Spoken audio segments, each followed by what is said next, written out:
Alex adalah nama dari CEO, sekaligus bos tempat Natalia bekerja. Dan usianya sudah hampir memasuki kepala 3, yaitu 29 tahun. Alex menjabat sebagai seorang CEO di perusahaan yang ternama Avo Innovation Technology. Perusahaan ini sangat terkenal dalam mengoperasikan brand make up dan skincare ramah lingkungan. Selain itu, perusahaan Avo Skin juga mensejahterakan petani lokal. Natalia segera pergi ke ruang bos arogannya yang tukang marah seperti singa. Untuk kedua kalinya, ia dipanggil ke dalam ruangan neraka itu. Kali ini ia sangat bingung, kenapa Alex memanggilnya secara mendadak di jam makan siang. Padahal semua pekerjaan sudah ia lakukan dengan baik. Atau kemungkinan ada yang mendengarkan percakapannya dengan Lydia dan Vela yang menghina si bos. Lalu ia mengadu untuk mendapatkan perhatian dari bos arogan itu. Ia langsung panik karena ia tidak mau dipotong gaji sebanyak 50%. Sampai di pintu CEO yang kata orang tampan, tetapi baginya CEO itu bagaikan malaikat pencabut nyawa. Natalia menarik nafas perlahan, memasang raut wajah yang tenang, tidak lupa mengetuk pintu terlebih dahulu sebelum masuk.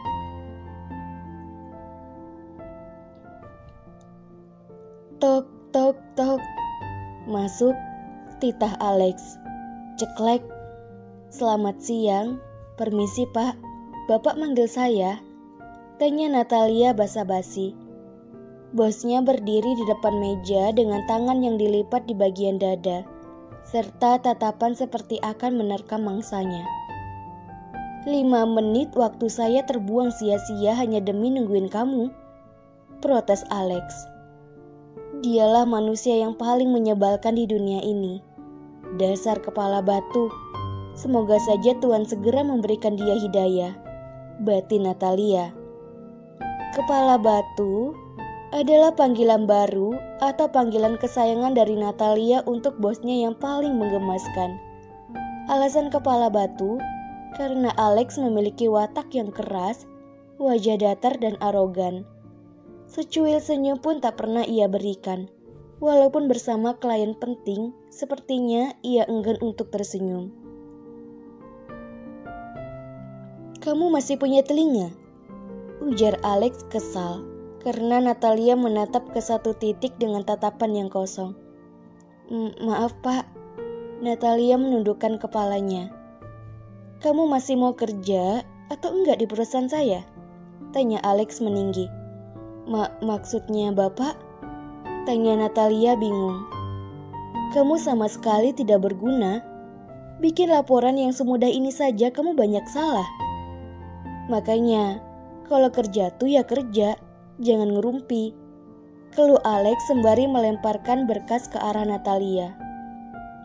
Maaf pak, saya akan mengulanginya lagi, ucap Natalia sembari mengambil laporan yang berada di lantai. Maaf, saya tidak butuh kata maaf dari mulut kamu itu. Saya hanya ingin kinerja kerja kamu untuk perusahaan ini. Perbaiki sekarang juga, harus rapi dan detail. Kalau tidak, saya akan pecat kamu. Karena saya hanya ingin karyawan yang bisa bekerja secara profesional. Ujar Alex dengan tegas dan lantang. Kemudian ia duduk di kursinya. Baik pak, kalau begitu saya permisi, pamit Natalia. Natalia keluar dari ruangan neraka Alex dengan langkah yang lunglai. Tetapi ia tidak lupa untuk mengutuk bos arogannya itu. Demi apa? Hari ini ia sangat sial 2 kali mendapatkan teguran dari bosnya. Pecat. Kata itu seakan menggema di telinganya. Walaupun sebenarnya ia ingin sekali resign dari perusahaan, tetapi ia tidak bisa melakukannya karena ia sangat membutuhkan pekerjaan ini untuk membantu perekonomian keluarganya. Ih, kok bisa sih manusia terlahir seperti dia? Sudah sombong, ngomongnya cetus, pakai ngancam segala. Gue sumpahin dia itu gak laku-laku sampai dia jadi kakek-kakek peot. Ujar Natalia kesal mengentak-entakan kakinya ke lantai. Natalia menuju meja kerjanya untuk memperbaiki laporannya yang tadi. Jarinya sama sekali tidak bisa ia kontrol, menekan keyboard komputer dengan kasar. Untung saja keyboard itu tidak rusak karena ulahnya. Kalau tidak, ia akan dikenai denda atas kerusakan alat kerja kantor. Natalia, kami yang imut, kami datang. Nih, pesanan kuenya, ujar Lydia yang baru datang bersama Vela. Kok wajah kamu ditekuk kayak buku tagihan hutang? Pasti kamu habis kena marah lagi sama bos kan? Tanya Vela kepo. Iya, gue disuruh memperbaiki hasil laporan. Kata dia laporan gue salah, gak bisa bekerja secara profesional. Habis itu ngancam kalau gue akan dipecat. Jawab Natalia frustasi. Lo seriusan? Tadi pagi lo diancam gaji dipotong sebanyak 50%. Sekarang diancam akan dipecat. Malang banget nasib lo hari ini, Lia. Atau enggak, ini sebuah karma. Karena lo sudah jelek-jelekin si bos dari belakang. Ujar Lydia membuat Natalia semakin frustasi. Hus, Lydia. Lo tuh ya, bukannya nyemangati sahabat kita, malah buat mentalnya semakin jatuh. Bela Vela sembari mencubit pinggang Lydia. Lo yang semangat ya. Lo pasti bisa memperbaikinya, seperti yang diinginkan bos kita. Kalau lo butuh bantuan kita, panggil aja ya. Kita siap membantu, ujar lembut Vela. Makasih banyak ya. Gue bisa kok kerjaan ini sendirian, jawab Natalia tersenyum memeluk kedua sahabatnya. Sebelum memulai kerjaannya, Natalia membaca doa agar laporan tidak salah lagi. Kemudian Natalia memulai memperbaiki laporan itu. Alhamdulillah, akhirnya sudah selesai semuanya. Semoga saja laporan kali ini tidak salah lagi, ujar Natalia dengan penuh yakin setelah memeriksa laporan itu berulang kali. Setelah Natalia memperbaiki laporannya, ia segera membawa laporan tersebut kepada bos arogan alias si kepala batu.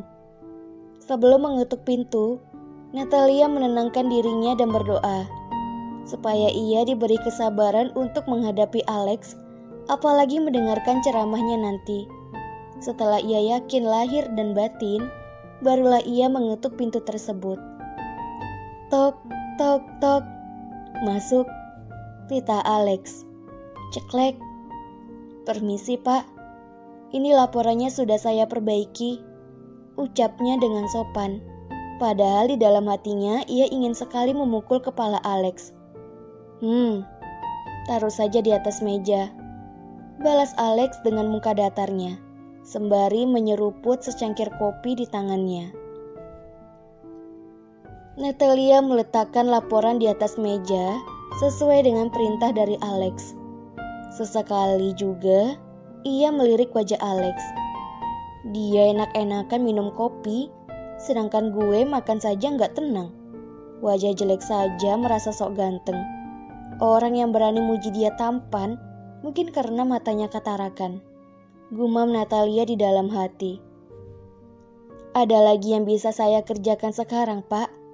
Tanya Natalia. Enggak. Jawab Alex singkat, padat, dan jelas. Ya sudah kalau begitu, saya permisi pak, pamit Natalia. Jawab Alex tanpa melirik Natalia sama sekali, dan ia lebih fokus ke komputernya. Ya Allah ya Robbi, tolong berikan aku kekuatan dan kesabaran menghadapi manusia kepala batu seperti dia. Dasar kampret, gua sudah capek-capek memperbaiki laporan itu. Bukannya bilang makasih, malah cuma bilang, enggak, taruh di atas meja. Dasar nggak tahu terima kasih, batinnya. Iya pak, permisi, ucapnya dengan senyum terpaksa. Natalia keluar dengan tangan yang dikepal, saking kesalnya dengan si bos arogan. Memang beginilah akibatnya yang harus diterima dan ditanggung kalau bekerja di perusahaan milik Alex. Sebuah penyesalan tetapi sudah terlanjur. Apa boleh buat? harus sanggup makan hati setiap harinya menghadapi Alex. Wah wah wah, jadi cewek jangan sangar gitu dong wajahnya, ejek Rafli. Rafli adalah pria yang jatuh hati pertama kali pada pandangan pertama dengan Natalia. Lo mau jadi sasaran empuk tangan gue? Tanyanya kesal. Cantik-cantik kok serigala. Babang rela disakiti oleh adek. Abang ikhlas dunia akhirat, asalkan itu adek, gombal Rafli. Wah, kenapa sih kantor ini dikelilingin orang stres? Keluhnya mengentakkan kakinya dan menggaruk kepalanya kasar. Lalu ia meninggalkan Rafli yang saat ini tengah termenung menatap Natalia yang pergi begitu saja. Lia, lo kenapa lagi sih? Marah-marah terus? Ntar cepat tua loh, ujar Vela berusaha nenangin sahabatnya. Vela, lo gak tahu ya? Natalia kita bukan lagi marah, tapi dia lagi bahagia. Dua Arjuna saat ini sibuk mencari perhatiannya. Arjuna pertama tampan, Arjuna kedua sok tampan. Lengkap kan? Ejek Lydia. Sepertinya sahabatnya yang satu ini sangat senang melihat Natalia menderita. Bahagia kepala pitak lo. Lama-lama lo mirip ya sama mereka, ucapnya ketus. Ketus amat sih. Biasa aja dong. Enak banget ya godain lo, Lia, ujar Lydia. Enak kepala lo peang. Gimana gue bisa biasa aja? Dia tuh ngeselin banget. Gak tahu terima kasih sama sekali. Habis tuh pelit banget suaranya. Masa dari pertama gue masuk sampai gue keluar dia cuma bilang, enggak, taruh di atas meja. Yang satunya lagi bukannya nenangin malah buat gue jijik. Jelas Natalia dengan ekspresi wajah ditekuk. Ya elah, lo kayak gak tahu aja si bos itu kayak apa orangnya, balas Lydia. Iya, tapi kan gue udah capek buatnya. Perut gue jadi lapar lagi. Tadi gue makan siangnya gak sempurna. Untung kalian beliin gue kue. Lumayan lah bisa ganjal perut gue sementara. Keluarnya dengan wajah cemberutnya. Caper. Bilang aja lo tertarik sama abang gue, ujar Melia melewati mereka bertiga. Vela langsung mengelus lembut dada Natalia agar ia bisa sabar menghadapi Melia yang tiba-tiba muncul dengan perkataan sinisnya. Kemudian Lydia menyuruh Natalia makan kue.